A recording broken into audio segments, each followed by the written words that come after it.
The son of a CIA officer and three-decade veteran of the agency, this counterintelligence analyst sold out the names of KGB personnel who were under the operational control of the CIA. He sold the names of the people who were in the KGB. In turn, the Soviets killed most of them after they tortured them. Well, he and his wife were discovered, and he was sentenced to life in prison. Who was he? He is Alrich Ames, who spoke fluent Russian and was a counterintelligence analyst, focusing on the Soviet services. He was not particularly liked at the agency. He was slovenly and not very hardworking, dressed poorly, drove a beaten-up old Volvo, until something happened. His coworkers noticed that all of a sudden he started sporting $700 shoes in the late 1980s, and he wore now tailor-made suits. He was driving a Jag.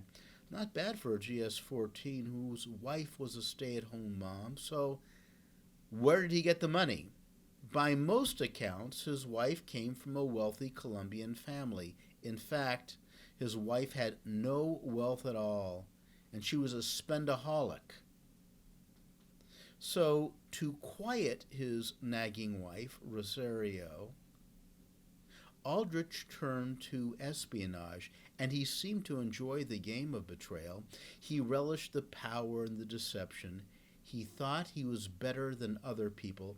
He earned about $2 million over the years, turning over the names of Soviets, whom the CIA turned into assets.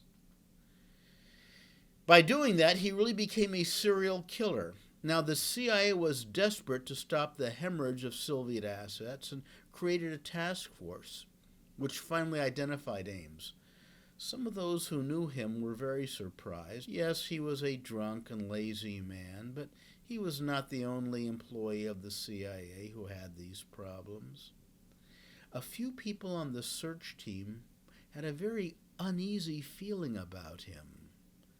Some kind of change they noticed in him. So the team narrowed the candidates down to a few guys, and Ames topped the list. Then they caught him in the act. Ames and his wife both pled guilty in 1994.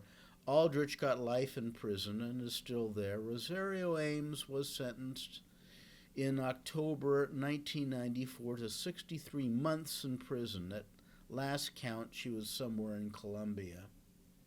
Ames' motives? Greed and arrogance.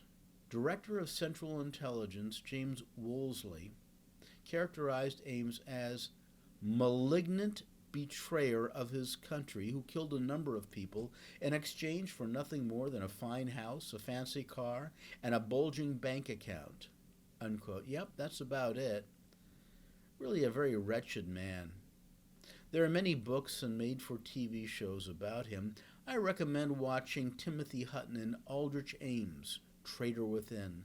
Some of the lines are canned, and much of the acting is not stellar, but Hutton's performance is solid. There is also a series about the women-headed team who caught Ames. It is called The Assets, and I recommend it. Its protagonist is Sandy Grimes, the driven CIA officer.